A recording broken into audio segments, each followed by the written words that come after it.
So this is exercise 1 of your Prac B, and we'll have a look at some of these things. So this area here is up the back of the vet school, and it's an area that's not been grazed for a very long time. So it's a good example to have a look at a few things. So we've got black speargrass, you can see here, and also mixed in with it is some kangaroo grass over here. And the things to note about this, because it's ungrazed, so we could talk about things like pasture utilisation. So in this example, apart from a little bit of grazing by wallabies, these have zero utilisation, so they're basically ungrazed. Here also we can look at ground cover, and for this we're using a 1/4 square metre quadrant, and we've placed it at random in the paddock. And you can see here there's a fair bit of bare ground in this example over here and here. And a way that I look at ground cover is that you divide up the quadrant perhaps into quarters, and to try and make it easier to calculate the percentage of cover. So in this example, in my mind, I would move that little plant there over to fill that gap, and that means that pretty close to 50% of this would be, maybe slightly more, 55% would be covered by plant material. So 55% ground cover, and the rest is bare ground. And then we've moved the quadrant through it at random, and it's landed in some speargrass, and this is much better ground cover. So in this example there's a little tiny bit of bare patch there, and that's a little bit on that side. So this is probably around 90 to 95% ground cover. In your notes I've given you this chart, and that can help you work out ground cover. So in that top example, the black dots, that's depicting 2% ground cover. This one down here is 50% ground cover and 90% ground cover. In your notes also I've given you this diagram about pasture utilisation. So it's from 0, as we've seen here, down to around 50% utilisation. So have a look at those. Some of this prac is about working out dry matter in kilograms per hectare. So that's essential for you for working out carrying capacity or stocking rates. So there's a couple of ways of doing this. One is using these photo standards, and the other way that we'll do in a while is cutting quadrants. So using the photo standards, and if we look across this paddock here,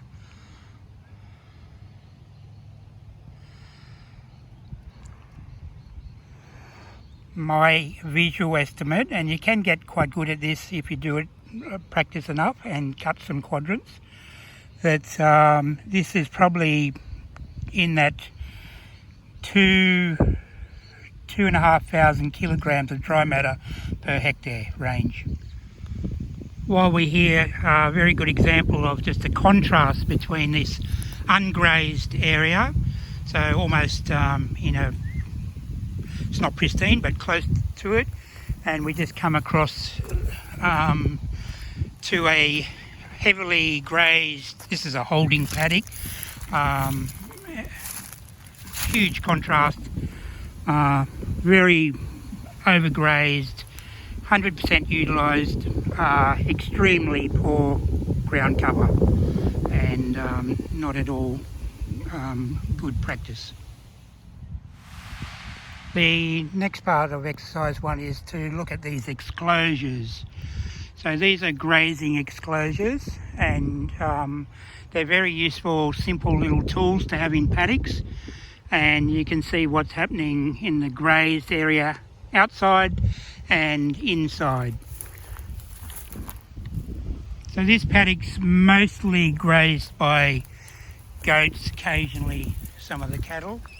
and it's, yeah, all the good palatable things have gone basically, and you're left with a lot of weedy species like these various types of cider, some flannel weed, and there's some shiny apple, etc.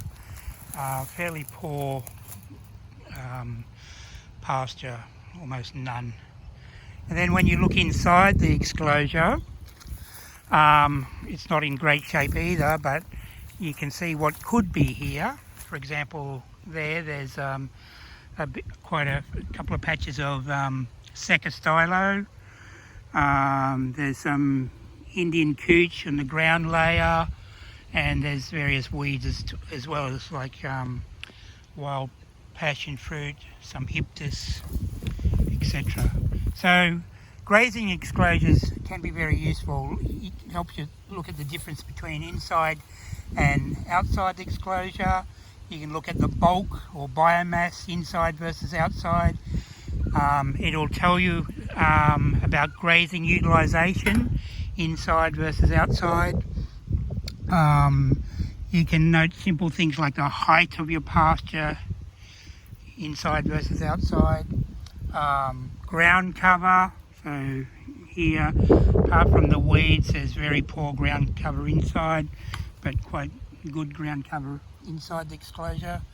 You can also use the exclosure to study or observe botanical change. So because this outside area is heavily and continuously grazed, the botanical composition has changed. It's gone to this cider, weed, shiny apple, versus inside where you've still got some of your perennial legumes like this Stylo and down the bottom Indian cooch.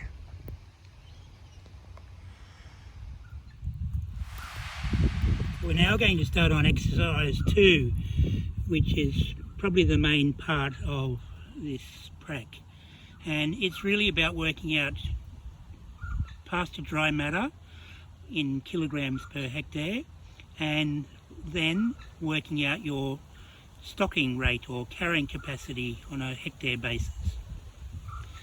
So we're in our paddock, we've thrown our quadrant down, and we're going to cut this quadrant and weigh the biomass, and then later separate the grass, weeds, legumes, etc., and work out the botanical composition.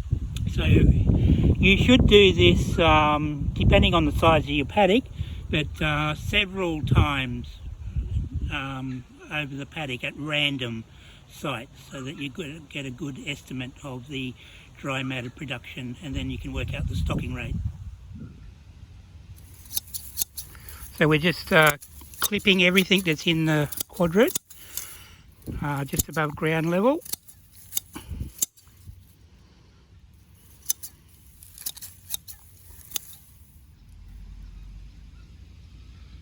So it's all clipped. We've got it here, grass and everything, so we're going to weigh that. So we've put the cut sample into the bag, and we've got it on a spring balance, and there's about 100 grams of material there. So I'm going to run through this example, and this is in the back of your notes.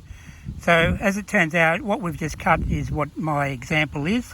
So we've cut 1/4 of a square metre quadrant, and we got 100 grams of green grass. To get it to 1 square metre, we multiply it by 4, so we get 400 grams of green grass per metre squared.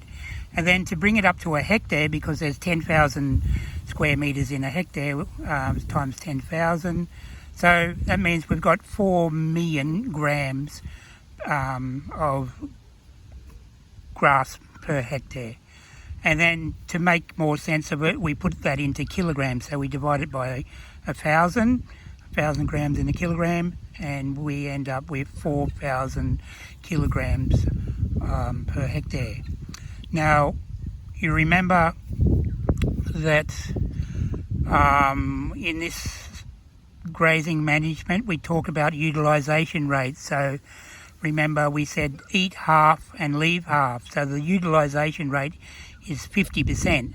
So of that 4,000 we're only going to use half, or 50%. Eat half and leave half, so half of 4,000 is 2,000. So now we've got 2,000 kilograms of green grass per hectare available for your animal. And you'll recall in the notes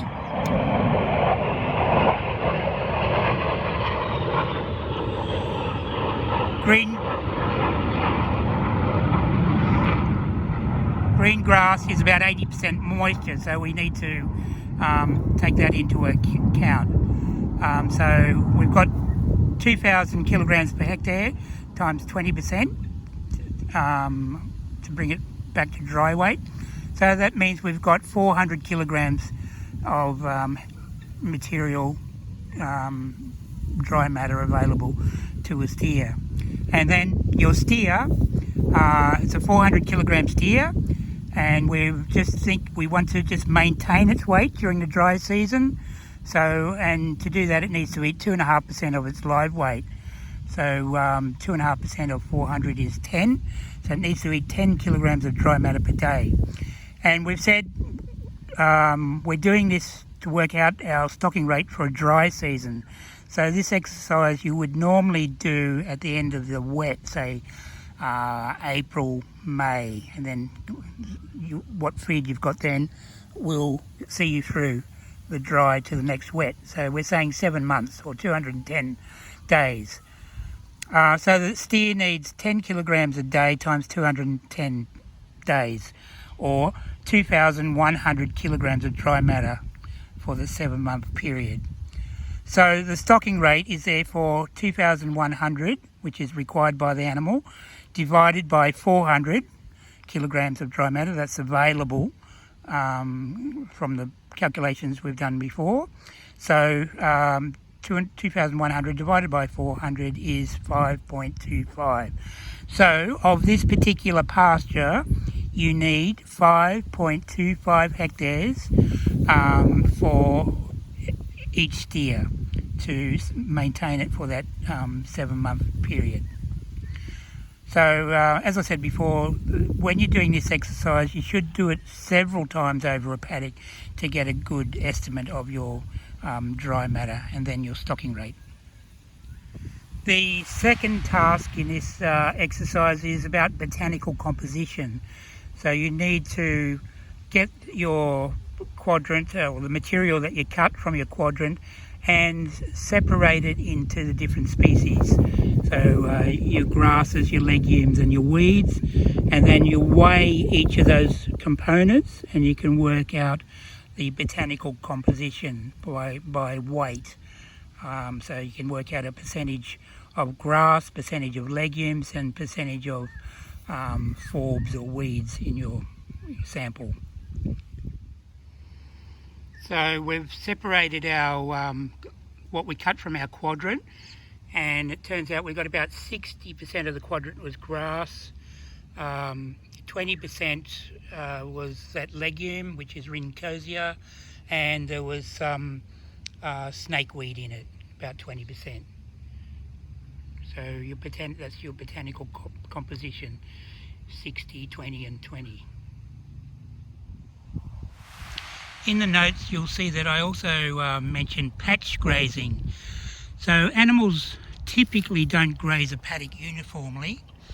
They often will select a patch to graze, and this is a bit of an example, not a good one, but an example here, this low area, and then just behind it is an ungrazed area. So the animals continually come back to this patch to graze it, and that's because when they keep it short, it's sweeter, it's got regrowth, new leaf on it, versus the other nearby stuff is tall and rank and less palatable, less nutritious. So in paddocks where there's a range of maturities, a range of species, you'll often see this phenomenon of patch grazing occurring.